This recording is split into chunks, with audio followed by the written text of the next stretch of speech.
स्मरण कभी छूटे ना। हे प्रभु मैं आपको कभी भूलूं नहीं। एक बार आप बोलिएगा, हे प्रभु मैं आपको कभी भूलूं नहीं। हे श्याम सुंदर, हे नंद नंदन, हे द्वारिकाधीश, मैं आपको कभी भूलूं नहीं। बस कन्हैया मैं आपको, कुंती बुआ बोली कि जीवन में कितना भी सुख और दुख मिले पर मैं आपको भूलूं नहीं, बस यही प्रार्थना करती हूँ। भगवान ने कहा तथास्तु, आप हमें कभी नहीं भूलेंगे। हाँ, आगे चले पितामह भीष्म का दर्शन करने भगवान गए। आखिरी टाइम पे उन्हें दर्शन दिया। पितामह ने अपना शरीर छोड़ा है। भगवान श्री कृष्ण द्वारिका गए, जहाँ उनका स्वागत हुआ है। द्वारिका जाने के बाद धृतराष्ट्र गांधारी को विदुर जी ने वनवास भेजा है कि अब तो कम से कम ठीक हो जाओ। धृतराष्ट्र आंखों से अंधे तो थे, अक्कल से भी अंधे थे। जिन पांडवों को मारना चाहते थे आज उन्हीं का दिया टुकड़ा खा रहे हैं। तुम्हें लज्जा नहीं आ रही है? ऐसा विदुर जी ने कहा था धृतराष्ट्र से। तब दोनों गांधारी धृतराष्ट्र जंगल गए और अनशन करके उन्होंने शरीर को पूरा किया। भगवान जब धराधाम को छोड़कर चले गए तब कलयुग आ गया और कलयुग ने पांचों पांडव स्वर्गारोहण के लिए चले गए। कुंती बुआ के प्राण निकल गए। परीक्षित इस कलयुग के पहले राजा बने। एक दिन परीक्षित जंगल में गए तो एक गाय और बछड़ा वहां पर थे। गाय बछड़े को एक काला सा व्यक्ति मार रहा था, पाद प्रहार कर रहा था। कलयुग परीक्षित ने कहा आप कौन हैं? उसने कहा मेरा नाम कलयुग है। तो आप गाय को मारते क्यों हैं? बोले जहां ये गाय रहती है मुझे रहने नहीं देती, इसलिए मार मार भगा रहा हूं। जब गाय की सेवा होती है, जहां गाय की सेवा होती है वहां कृष्ण होते हैं। लेकिन लोगों ने गाय को घर से निकाल दिया, कुत्तों को घर में पाल लिया। यही तो कलयुग के लक्षण है। लोगों को गाय बोझ लगने लगी। 50-50 हजार के कुत्ते जब लोगों ने पाले तब हमको लगा कि बताओ। एक सज्जन ने तो गजब किया था, दरवाजे के बाहर लिख रखा था कुत्तों से सावधान। हम संदेह में आ गए। हमें लगा कि भाई ये घर कुत्तों का है क्या? ये घर किसका है? कुत्तों का लिखा है, कुत्तों से सावधान। घर ही कुत्तों का है। क्या जमाना था जब लंका गए थे हनुमान जी। तो लंका में घूमा, हनुमान जी घूमे, एक कुटिया नजर आई थी। उस कुटिया में क्या लिखा था? पहले लोग घर बनवाते थे तो घर के द्वार पे क्या लिखवाते थे कि राम नाम अंकित ग्रह, शोभा वर्णी न जाय, नव तुलसी का वृंद तहाँ, देख हरस कपिराय। हनुमान जी गए तो विभीषण की कुटिया में लिखा था, एक तरफ लिखा था रा, दूसरा तरफ लिखा था माँ। तुलसी का पेड़ लगा था, शंख चक्र के निशान बना रखे थे उसने घर के बाहर। और आजकल लोग तुलसी और राम नाम लिखना तो दूर, कुत्तों से सावधान लिख रहे हैं। ये अक्कल है? क्या कहें अब। राजा परीक्षित ने कहा कि गाय को क्यों मारता है? बोले जहां गाय होती है रहने नहीं देती, जहां गाय होती कलयुग नहीं होता, और जहां कलयुग होता है वहां गाय नहीं होती। गाय पर अत्याचार कलयुग में ही हुआ है। कलयुग आ गया, गाय को लोगों ने निकाल दिया। बची खुची नगर पालिका उठा के ले जाती है। हाँ, राजा परीक्षित के चरणों में गिर पड़ा कलयुग। महाराज मैं बहुत बुरा हूं तो क्या हुआ, मुझ में एक अच्छाई है। बोल क्या अच्छाई है? बोले कलयुग में अच्छाई ये है कि कोई कितना भी बड़ा पतित हो, यदि वो भगवान का नाम ले ले एक बार तो मैं उसे भवसागर से पार लगा देता हूं। कलयुग केवल नाम आधारा, सुमरि सुमरि नर उतरहि पारा। कृते अध्यायते विष्णु, त्रेतायाम यजतो मखये, द्वापरे परिचर्यायाम, कलौ केशव कीर्तनाथ। सतयुग त्रेता द्वापर में जो गति यज्ञ जप तप करने से मिलती थी, कलयुग में वही गति केवल भगवान का नाम लेने से मिल जाती है। इसलिए कलयुग चारों युगों में सबसे श्रेष्ठ युग है। इस कलयुग में क्या है? आरक्षण है। कौन सा आरक्षण? बोले राम नाम लोगे तो भवसागर से पार हो जाओगे, राम तुम्हारी नैया पार लगाए। इसलिए काम करते रहो और नाम जपते रहो। नाम जपना आवश्यक है कलयुग में। इसलिए नाम। राजा परीक्षित को ये बात अच्छी लगी और परीक्षित ने कलयुग को रहने के 4 कमरे बनवाए। कलयुग कहाँ कहाँ रहता है? द्यूतम पानम स्त्रियः सूना। कलयुग के 4 कमरे हैं। द्यूतम बोले तो जुआ। आपके यहाँ कोई जुआ खेलता है गांव में? हाँ, बहुत लोग खेलते, पूरा गांव खेलता है। हाँ? आप बताइए दादाजी, गांव में जुआ खेलते कि नहीं लोग? अभी भी कथा चल रही है यहाँ, वहां जुआ ही चल रहा होगा उन लोगों का। जुआ खेलने से क्या होगा? जुआ खेलोगे तो नाश नहीं होगा, सर्वनाश होगा। जुआ खेलने वालों का क्या होता है? सर्वनाश। किसका हुआ? कौरवों ने जुआ ही तो खेला था। जुआ खेला था तो कौरवों का सर्वनाश हुआ कि नहीं? जुआ ना होता तो महाभारत भी ना होता। जुआ ना होता तो द्रौपदी की लाज भी ना लूटी जाती। एक नारी के अपमान का कारण जुआ है और एक महाभारत के अपराध का कारण जुआ है। भक्तों, जहाँ जुआ होता है वहाँ नारी का अनादर। जुआड़ी आदमी अपनी पत्नी की इज्जत नहीं करेगा, याद रखिएगा। जुआड़ी आदमी तो पत्नी का मंगलसूत्र बेच के भी खेल लेगा।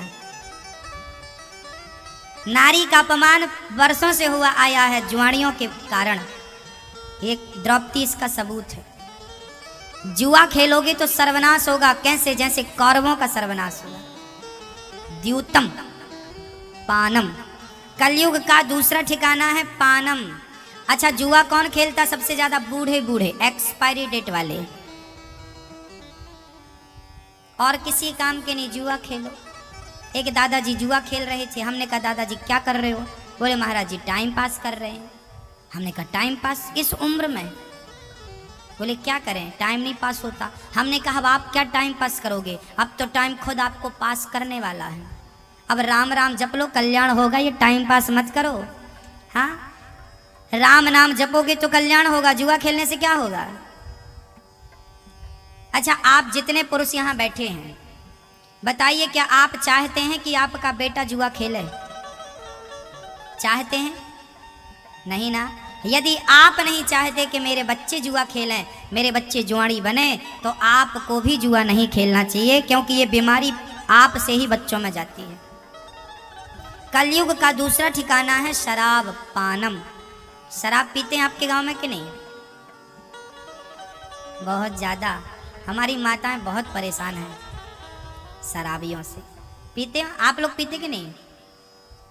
नहीं पीते। जो पीते थे बेचारे आए ही नहीं। उनका पाप उनको यहां तक आने थोड़ी देगा। शराब कलयुग का दूसरा स्थान है शराब। जहां शराब होगी वहां भी सर्वनाश होगा। किसका हुआ? भगवान श्री कृष्ण के पुत्र पौत्रादि 56 करोड़ यादव आखिरी में शराब पी के मर गए। जब भगवान कृष्ण का वंश नहीं बच सका शराब से, तो आप और हम क्या बचेंगे? ये शराब सबका नाश कर देगी। इसलिए शराब कभी मत पीजिए। आजकल फैशन बन गया है शराब पीना। लोग फैशन में पीते रहते। आजकल के बच्चे बहुत शराब पीते हैं। एक आदमी हमारे पास आया, महाराज जी आप भी पियो। गरम गरम लेके आया। हमने कहा क्या है? बोले अभी निकाली अंगूर की ताजी वाली, पी लो।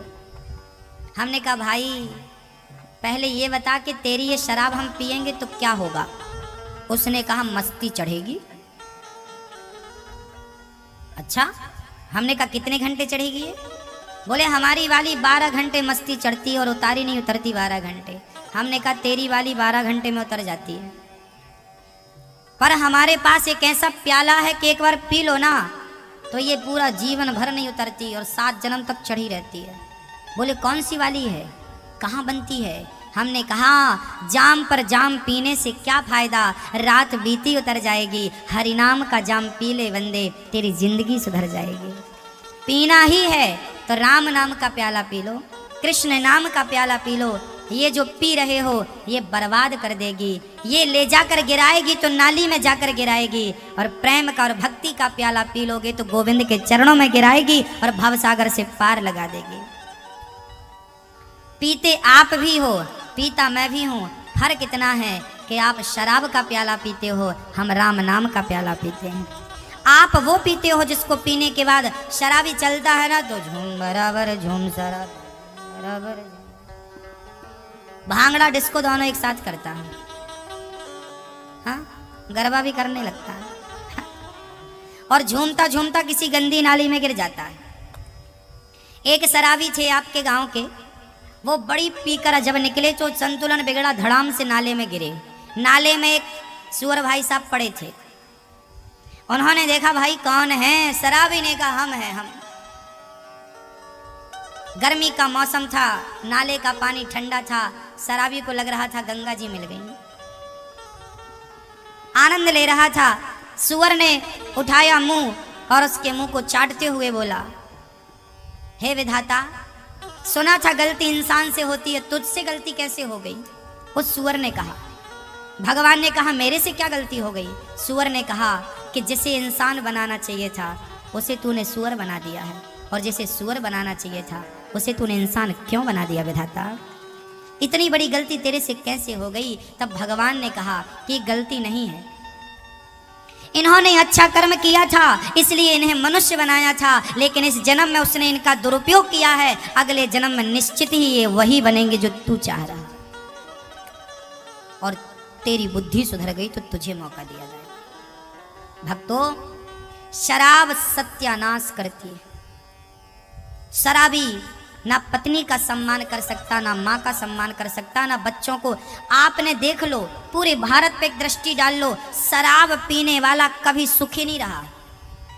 उसके चूल्हे के सारे बर्तन तक बिक गए हैं, बर्तन बेच बेच कर पी डाली, बच्चों को पहनाने के कपड़े नहीं बचे। ये दुर्दशा है।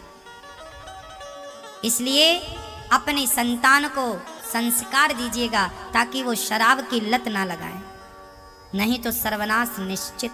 द्यूतम पानम, जहां शराब वहां कलयुग। स्त्रियां, कलयुग का तीसरा स्थान है चरित्रहीनता।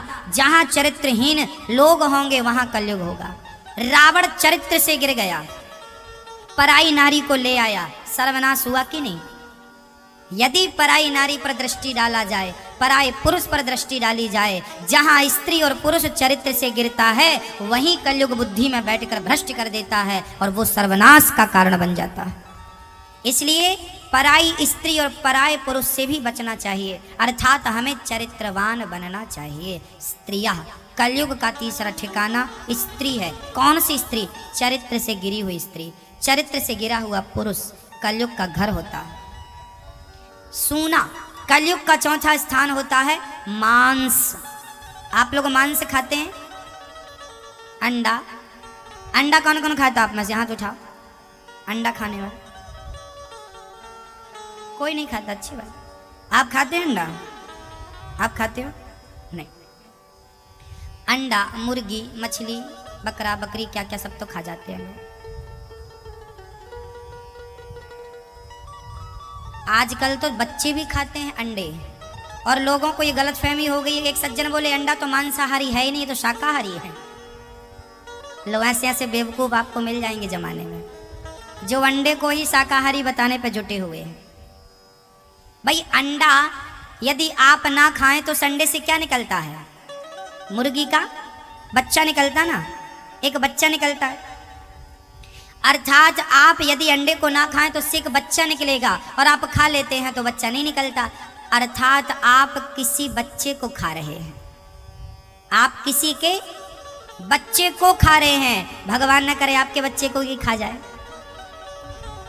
इसलिए किसी भी जीव को नहीं मारना हमारे भारत में तो हमें सिखाया है हमारे वेदों ने, अहिंसा ही परमो धर्मः। हम चींटी को मारना भी पाप समझते हैं, तो भला मुर्गी और मछली को कैसे मार सकते हैं? मारने की सोच भी कैसे सकते हैं? अपने बच्चों को, अपने माहौल को शाकाहारी बनाइए, शुद्ध खाइए, अच्छे बनिए, अच्छे बनाइए। किसी की जान आप अपने स्वाद के लिए ले रहे हैं, कहाँ तक सही है? खाने को दाल है, चावल है, रोटी है, बढ़िया मौज से खाओ। 56 प्रकार के व्यंजन भारत में पाए जाते हैं, फिर भी तुम अंडा मुर्गी खाओगे तो अगले जन्म में भगवान कुत्ता बना के भेजेगा, खाते रहना, चमगादड़ बना के भेजेगा।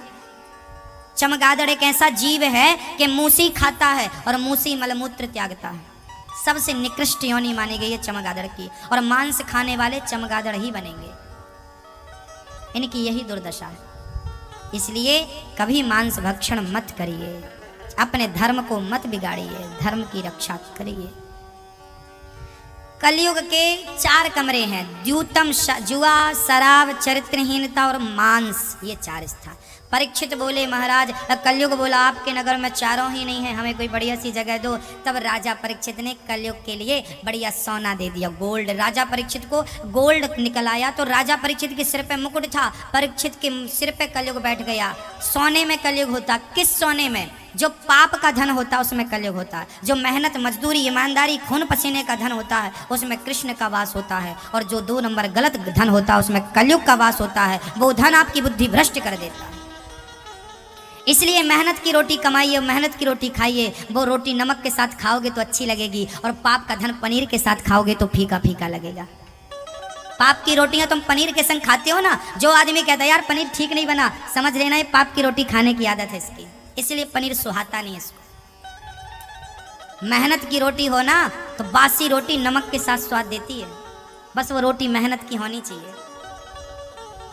सिर का पसीना जब पाँव में जाता है ना रोटी कमाने के लिए, तो वो रोटी मीठी लगती है, स्वादिष्ट लगती है। वो बासी क्यों ना हो, 2 दिन पुरानी रोटी आदमी फेंकता नहीं है, खाता है, क्योंकि जानता है कि इस रोटी के लिए हमने कितनी मेहनत की है। और जैसे फोकट में मिलती है वो रोटी की कदर क्या करेगा, उसे तो पनीर भी फेंक देता है वो। हाँ भक्तों, राजा परीक्षित को श्राप, राजा परीक्षित ने कलयुग बैठ गया, राजा परीक्षित की बुद्धि भ्रष्ट हो गई। समीक नाम के ऋषि थे, उनसे पानी मांगा, पानी नहीं दिया, वो समाधिस्थ थे ना, पानी नहीं दिया, तो परीक्षित को लगा कि मेरा अपमान कर दिया। अब देखो राजा परीक्षित के ऊपर कलयुग बैठ गया, तो कलयुग क्या चमत्कार कर रहा है। राजा परीक्षित की बुद्धि भ्रष्ट हो गई। जो परीक्षित संतों का सम्मान करते थे, आज उन्होंने मरे हुए सर्प को समीक जी के गले में डाल दिया, और जब डाला तो समीक के पुत्र श्रृंगी को पता चला, उन्होंने श्राप दे दिया, आज से 7वें दिन तक्षक परीक्षित तुम्हें डसेगा और तुम्हारी मृत्यु हो जाएगी। राजा परीक्षित को पता चला, राजा परीक्षित को पता चला कि मुझे मरना है 7वें दिन। तुरंत घर द्वार छोड़ के गंगा के किनारे चले गए, और राजा परीक्षित ने भागवत की कथा सुनी सुखदेव जी से, जिसे जल्दी मरना हो घर परिवार छोड़ देना चाहिए। याद रखना मेरी माँ, आपका गांव जिंदा रहने के लिए अच्छा है, आपका गांव कमा के खाने के लिए अच्छा है, मरने के लिए अच्छा नहीं है। मरने का टाइम आए तो वृंदावन, हरिद्वार, काशी आ जाना। मरने के लिए वही भूमि अच्छी है जहां बिहारी जी का दर्शन हो। इतना तो करना स्वामी, जब प्राण तन से निकले, गोविंद नाम लेकर मेरे प्राण तन से निकले।